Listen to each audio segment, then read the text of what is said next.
Suzuki SX4 em 2026 ainda é uma opção de carro para você usar todos os dias? É isso que eu vou te responder neste vídeo de hoje. Então fica aí, não sai, beleza? Caso você não me conheça, eu sou o Éricles Oliveira e aqui eu falo tudo sobre carros, desde som até mecânica. Inclusive te ajudo a escolher qual carro você deveria comprar de acordo com a sua realidade. Eu já tô com o Suzuki, vai fazer 1 ano e meio, talvez mais, talvez menos. E eu já olhava ele antes mesmo de ter ele, há muitos anos atrás. Eu já imaginava que esse carro seria perfeito para o meu uso, né? Ele é um carro que me atende em tudo. Eu viajo muito a trabalho, inclusive agora estou indo viajar a trabalho. E eu rodo bastante, pego estrada de terra.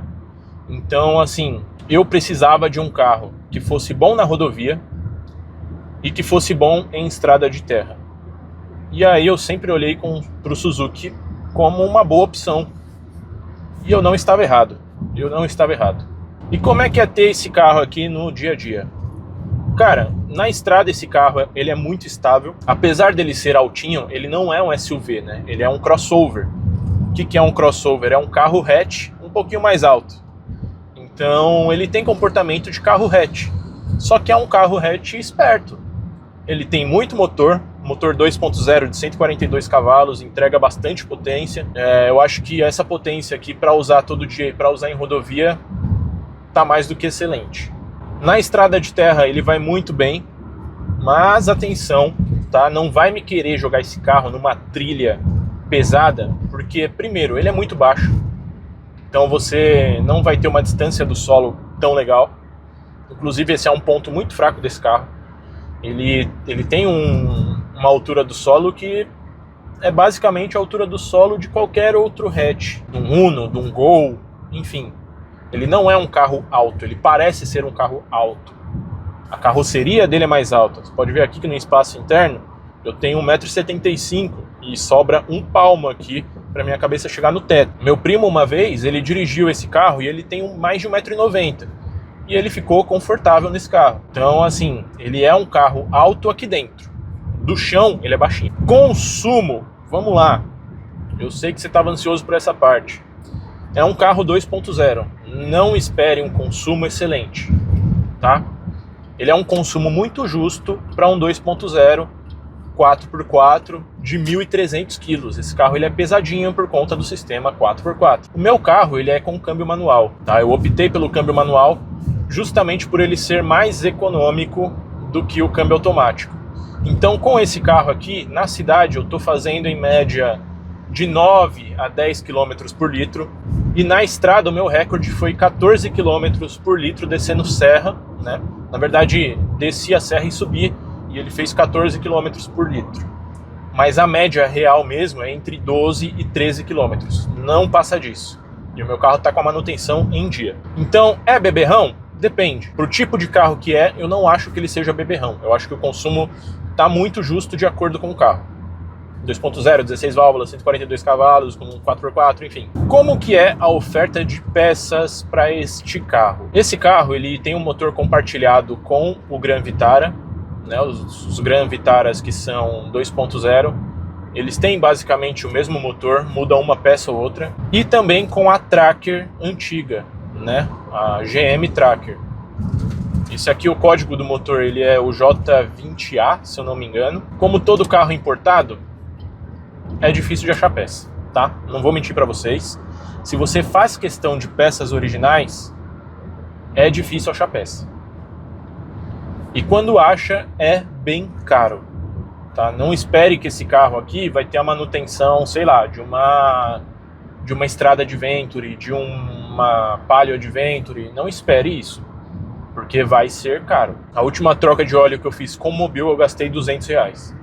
Então, assim, troca de óleo, muito barato para esse carro. Filtro de óleo vai ser o mesmo do Corolla, se eu não me engano.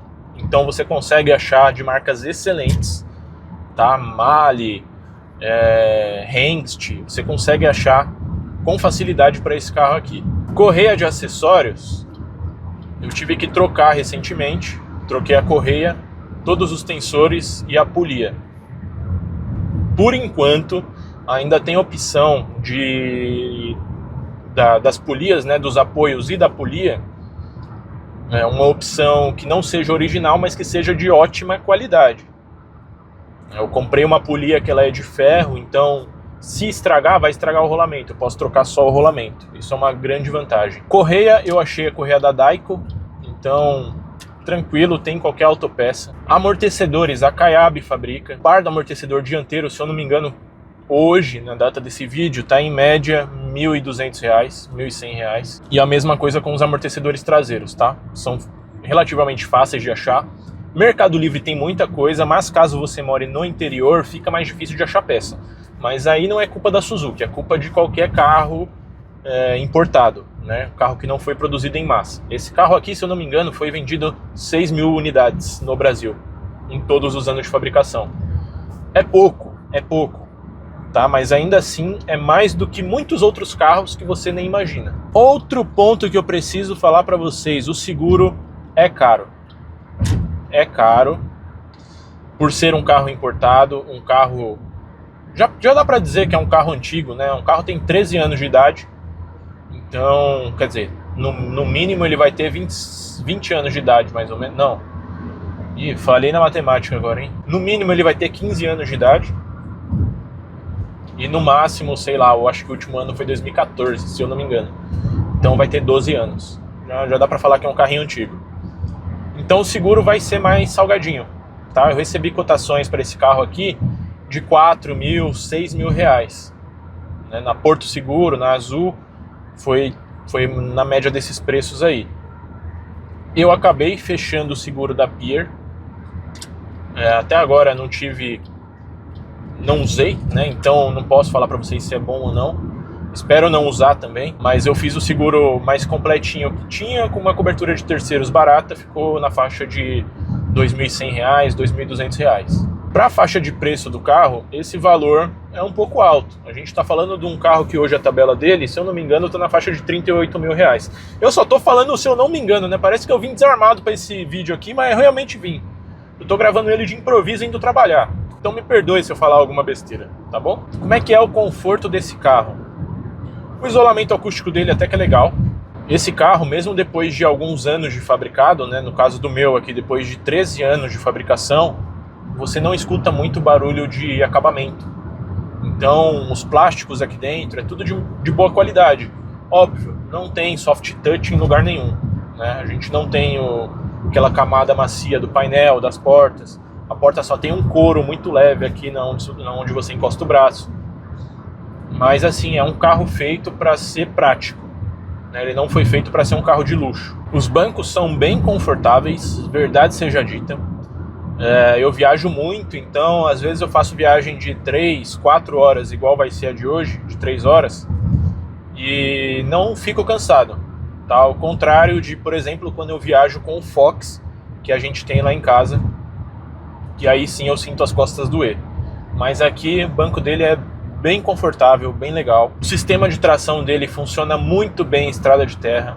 Já subi montanha com ele, já subi a Pedra Grande de Atibaia, já fiz algumas estradas de terra lá em Monte Verde, já viajei bastante com esse carro aqui e assim, nunca me deixou na mão, sabe? Inclusive estrada de terra chovendo, já peguei e você sente a tração trabalhar muito bem. Então, ponto positivo, tração. Mas é aquilo, não esperem fazer trilhas com esse carro, beleza? Ainda sobre conforto, a suspensão desse carro ela é um pouquinho mais firme. Tá? Ele não é um carro molão, não é um carro que você sente muita rolagem de carroceria quando faz as curvas. Eu gosto. Tem pessoas que não gostam. É um carro mais firme, ele copia muito bem o asfalto, mas ele não é um carro seco. Não é aquele carro que vai doer as costas quando você passar num buraco.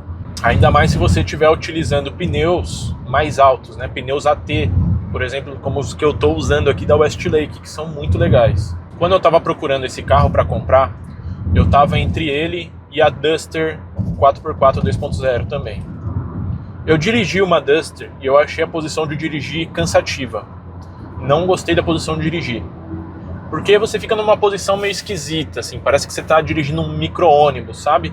O volante parece que ele fica mais mais assim, né, mais reto e não inclinado, é estranho, eu não gostei. Já esse carro aqui, ele me surpreendeu quando eu dirigi ele, porque é a posição de dirigir de um carro normal, né, de um hatch normal. Então você senta não tão baixo, mas também não tão alto no banco.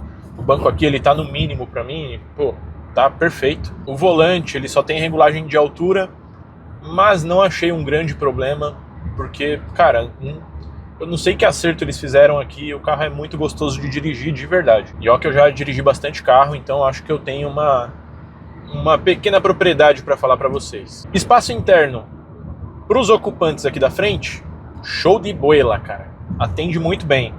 Pra galera que vai ali atrás, 5 pessoas no carro, já fica um pouco apertado. 3 pessoas no banco traseiro já fica um pouco apertado. Então, assim, você que tem uma família grande, talvez esse não seja o carro certo para você. Você vai sentir falta de espaço, inclusive espaço de porta-mala também, tá? Esse carro, ele não conta com um porta-mala muito grande. O porta-mala dele é bem pequeno. Não bem pequeno, mas é pequeno. Eu sou solteiro, não tenho filhos, e quando eu preciso carregar, né, por exemplo, vou fazer uma viagem a trabalho, eu preciso carregar os meus equipamentos e uma mala de roupa. O porta-mala já fica meio cheio, entendeu? Viajar com 2 pessoas nesse carro, o porta-mala dá conta e vai muito bem. Mas se você for com 3 pessoas, já fica um pouco mais chato. Itens de conforto. O meu Suzuki, ele não tem o controle o piloto automático, ele não tem. Ah, é algo que eu sinto falta todos os dias? Não, mas quando eu vou fazer uma viagem longa eu sinto um pouquinho de falta. Eu não sei se esse carro tem controle de tração ou estabilidade, não tem nenhum botão no painel, não tem nenhuma luz no painel e nunca acendeu. Eu sei que ele tem ABS, funciona muito bem, já precisei usar. O freio desse carro é uma coisa muito boa. Não tem farol automático, não tem retrovisor fotocrômico, não tem limpador automático, mas assim, são menos coisas para te dar problema futuramente. Como que eu vejo o Suzuki? Eu vejo ele como um carro durável, tá? É um carro que tem uma eletrônica simples, é um carro que tem uma mecânica simples, não é um carro com muitos problemas crônicos. O único problema crônico que se tem notícias é o compressor do ar-condicionado, que às vezes ele para de funcionar e a galera acaba adaptando de outros carros. Então tem muita gente que coloca de HB20, de Uno, e aí vai de você levar num profissional bom para fazer esse serviço. Desde que você compre um carro com histórico de manutenção, né, um carro que foi bem cuidado, que tenha as coisas minimamente no lugar, é uma boa escolha, porque não é um carro que quebra à toa, tá? E quando você precisa trocar alguma peça, por exemplo, bandeja, eu comprei de uma marca paralela e a bandeja é muito boa. É simplesmente muito boa. Eu já andei pra caramba com ela e ela tá perfeita, as buchas não ressecaram. Então assim, tem opção de marca paralela para esse carro. E isso foi uma coisa que me atraiu, né? Os bicos injetores, por exemplo, dá para você usar um modelo específico de Pajero TR4. Dá para você usar nesse carro. Então assim, tem oferta de peça, tá? É só realmente saber procurar e ter um pouquinho de paciência. Eu sempre recomendo, né, não só para o Suzuki, mas para qualquer carro que você for comprar, que você procure sobre o carro. Quais problemas ele pode dar, quais peças servem, quais peças não servem. Porque se um dia você precisar levar num mecânico e esse mecânico não for o seu mecânico de confiança, você pelo menos vai ter como, pelo menos ajudar o cara, entendeu? Dele falar, pô, não tô achando essa peça. Não, mas essa aqui também serve e tal, pode colocar que eu me responsabilizo, enfim. Você tem opções de dar jeitinho nesse carro, né? E assim, são condições que o carro continua sendo confiável. Tirando isso, outra coisa que eu precisei fazer também, mas eu fiz na garantia da loja, foi embreagem. Trocou a embreagem e o atuador desse carro. Aparentemente foi um serviço simples.